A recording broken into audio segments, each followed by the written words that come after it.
नमस्कार। पाठशाला का आज चौथा भाग। आप सभी लोग तैयार हैं ना? चलिए जल्दी से शुरू करते हैं आज की क्लास। पर उससे पहले एक छोटा सा रिकैप मेरे सभी उन भाई बहनों के लिए जो आज ये कड़ी पहली बार ज्वाइन करेंगे।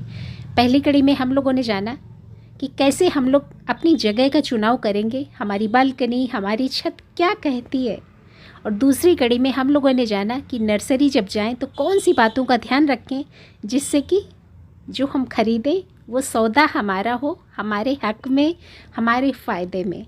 2 स्मार्ट टिप्स जो आपको भी जाननी बेहद ज़रूरी हैं जब आप नर्सरी जा रहे होते हैं। देखिएगा अगर वीडियो नहीं देखा है। तीसरी कड़ी में हम लोगों ने जाना कि कौन से गमलों का चुनाव हमें करना चाहिए जब हम गार्डनिंग की शुरुआत कर रहे होते हैं। आज बारी है मिट्टी की। पौधे आ गए, गमले तैयार हो गए, तो अब ज़रूरत पड़ेगी हमें मिट्टी की। अभी तक जो भी सवाल मेरे से पूछे गए तो उनमें सबसे ज़्यादा बार पूछा जाने वाला सवाल है मिट्टी का। इसलिए आपसे एक रिक्वेस्ट है कि आज का वीडियो पूरा देखिए और ध्यान से पूरी बातें सुनिए। हो सकता है कि थोड़ा सा बोरिंग लगे पर सुनिएगा। अपनी पौधों की सेहत के लिए सुनना आपके लिए बेहद ज़रूरी। होता क्या कि जब भी आप कोई पौधा लेके आते हैं ना, तो आपको लगता है कि इस पौधे की मिट्टी कुछ खास बनेगी, कुछ अलग तरह की होगी। मान लीजिए आपने बेला लिया, आपको लगेगा कि बेला के पौधे की मिट्टी अलग बनेगी। गुड़हल लिया, आपको लगा गुड़हल के पौधे की मिट्टी अलग बनेगी। तो आप यूँ समझते हैं कि हर पौधे की एक अलग मिट्टी बनती है, तो मैं कहूँगी नहीं। बस बेसिक जो फंडे हैं मिट्टी को बनाने के, अगर आपने उनको समझ लिए तो आपकी समस्याएं हमेशा हमेशा के लिए हो जाएंगी खत्म। तो सबसे पहले तो आपका ये जानना जरूरी है कि मिट्टी होती है मुख्यतः 3 प्रकार की। आप पहले नंबर पर ये जो देख रहे हैं ये है हमारी सैंडी सॉइल, यानी कि बालुई मिट्टी। सभी लोग जानते हैं। अब बालुई मिट्टी हमारे लिए फ़ायदेमंद क्यों नहीं है? बालू को आपने हाथ में लिया, आपके हाथ में लेते ही बालू फिसल जाएगी, रेत की तरह फिसल गई ना। तो अब जब आपने इसको कुछ खाना पीना दिया तो इस बालू के साथ मिट्टी का खाना पीना भी बह गया। दैट मीन्स ये मिट्टी आपके पौधों को कैसे सेहत देगी? ठीक उसी तरह से कि आप कुछ भी खा लें, अगर लूज मोशन लग रहे हैं, दस्त लग रहे हैं, तो भाई आपके शरीर में क्या लगेगा?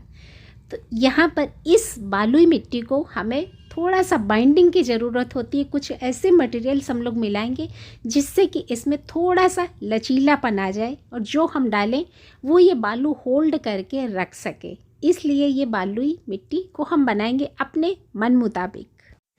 अब इस बालुई मिट्टी में जब हम थोड़ी सी चिकनी मिट्टी मिला देंगे, अपना थोड़ा सा कंपोस्ट मिला देंगे, तो ये बालुई मिट्टी भी आपके पौधों के लिए हो जाएगी हेल्दी। सीधा सा सिंपल सा फंडा इस बालुई मिट्टी के स्वभाव को समझने का कि रेत की तरह ये फिसल जाएगी तो हमारे किसी भी काम की नहीं है, तो थोड़ा सा हम लोग बनाएंगे चिकना। चलिए, अब दूसरी तरह की जो मिट्टी होगी वो आपकी ऑलरेडी चिकनी होगी और इतनी चिकनी होगी कि ज़रूरत से ज़्यादा चिकनी होगी, तो उसको हम लोग नाम देते हैं क्लेई सॉइल। अब इतनी चिकनी मिट्टी हमारे पौधों के लिए नुकसानदायक क्यों है? चिकनी मिट्टी में भी आपको कई कलर मिलेंगे, जैसे काली मिट्टी, पीली मिट्टी या फिर लाल मिट्टी। अब ये जो आपकी चिकनी मिट्टी होगी ना, पौधों की जड़ों में इस कदर जकड़ती है ना कि पौधे को सांस लेना दूभर हो जाता है। ठीक उसी तरह से कि आपको कोई किसी ऐसे कमरे में बंद कर दिया जाए जहाँ पर बिल्कुल भी एयर वेंटिलेशन ना हो, तो आपको सफोकेशन होगा ना। ठीक उसी तरह से पौधों की जड़ों को भी सफोकेशन होता है।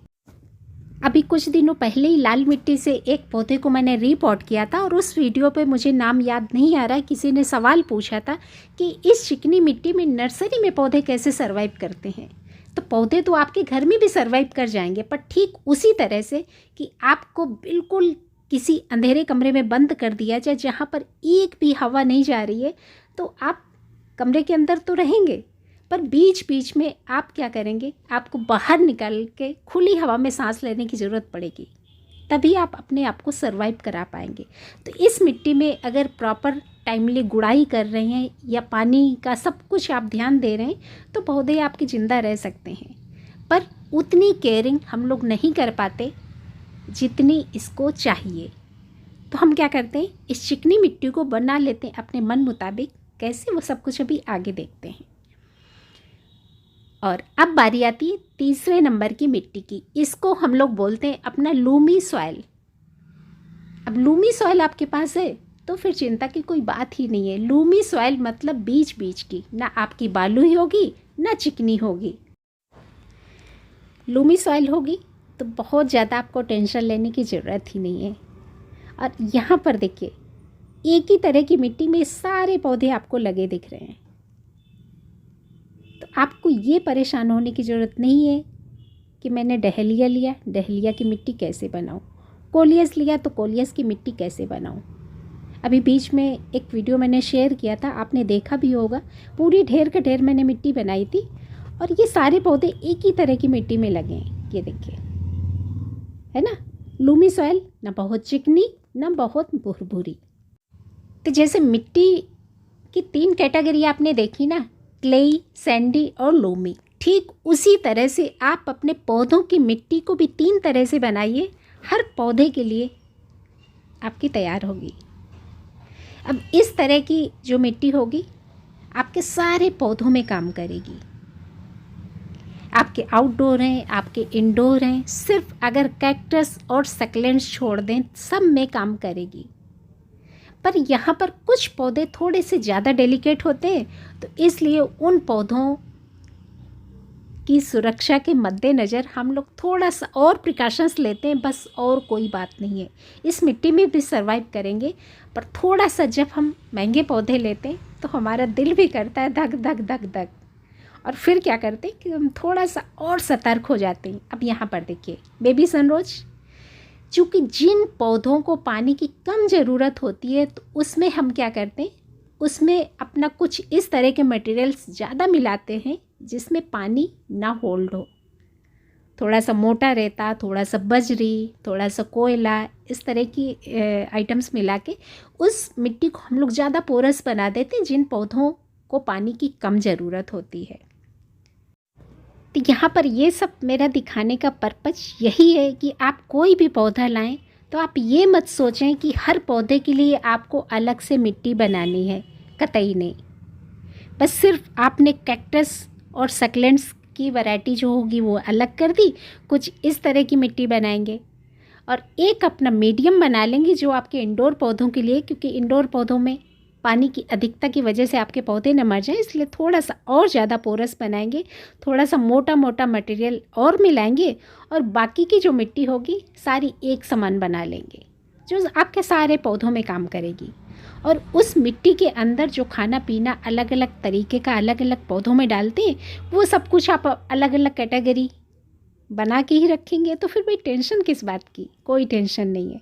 ये देखिए, कम पानी चाहने वाले पौधों के लिए थोड़ा सा बस हमें उसमें मोटा हिस्सा ज़्यादा मिला देना है, चिकनाहट उस मिट्टी की कम कर देंगे तो आपके पौधे कभी भी ख़राब नहीं होंगे, है ना।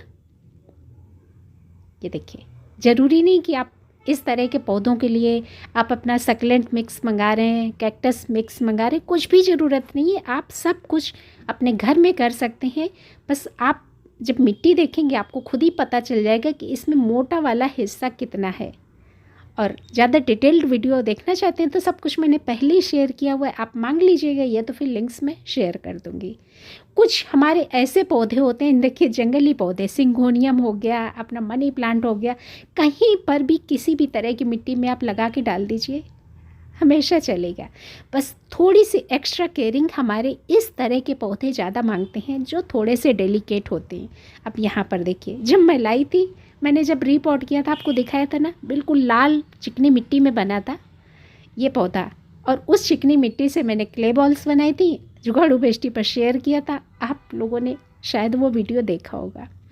तो लाल वाली मिट्टी के उपयोग भी बता ही दिए थे। अब मेरे ख्याल से मिट्टी को लेके आप कभी भी कंफ्यूज नहीं होंगे। चलिए भाई, अब ये चिकनी मिट्टी है ना, इसको थोड़ा सा हमें पोरस कैसे बनाना है उसके बारे में थोड़ी सी जानकारी ले ली जाए। आपके पास कोई भी चिकनी मिट्टी है ना, सबसे पहला और आसान उपाय, आप उसमें ढेर सारी अपनी किचन कंपोस्ट मिला दीजिए, हो जाएगी आपकी भुरभुरी मिट्टी। कुछ भी नहीं करना है भाई, किचन कंपोस्ट का हिस्सा ज़्यादा रखिए। दूसरा, आपके पास सूखे पत्ते हैं ना, ढेर सारे सूखे पत्तों को चूरा बनाइए और वो चूरा मिला दीजिए अपनी चिकनी मिट्टी में, बन जाएगी भुरभुरी। अब आप कहेंगे कि पत्तों की तो मैंने खाद बना दी, अब क्या करूं? अरे भाई वही खाद मिला दीजिए ना। चलिए एक और उपाय बताती हूँ। सर्दियों में खूब सारी अब मूंगफली खाते होंगे ना, मूंगफली के छिलकों को आप चूरा करके इस मिट्टी में मिलाइए और बेफिक्र हो जाइए, आपकी मिट्टी हो जाएगी पोरस। बस करना क्या है, इन छिलकों को पहले धुल के सुखाना है, क्योंकि मूंगफली भूनी जाती है नमक में। नमक आपके पौधों के लिए नुकसानदायक है, तो नमक हटा दीजिए और चूरा बना लीजिए, मिट्टी में मिला दीजिए। एक ये देखिए अपना धान की भूसी, राइस हस्क, मार्केट से लेंगे तो महंगा पड़ेगा, पर मेरे बहुत सारे भाई बहन अगर गांव देहात से जुड़े होंगे तो वहाँ तो बिल्कुल फ्री ऑफ कॉस्ट है। इसको मिला दीजिए। अपना जो गेहूं का भूसा होता है, व्हीट एक्स्ट्रा, वो मिला दीजिए। बहुत सारे हमारे आसपास ऐसे मटेरियल्स होते हैं जिनकी मदद से हम अपनी चिकनी मिट्टी को भुरभुरा बना सकते हैं। तो मेरे ख्याल से कंप्लीट जानकारी आपके काम ज़रूर आएगी। तो एक काम करिए, वीडियो को शेयर ज़रूर करिए, जिससे कि इस पाठशाला का मकसद सफल हो पाए और किसी को कोई समस्या कभी भी ना आए। जल्दी मिलूंगे किसी अगले वीडियो के साथ। तब तक के लिए हाँ, लाइक करना बिल्कुल मत भूलिएगा। चैनल की घंटी अभी तक नहीं बजाई ना, जल्दी से बजाइए और इंतज़ार करिए 5वीं कड़ी का। धन्यवाद।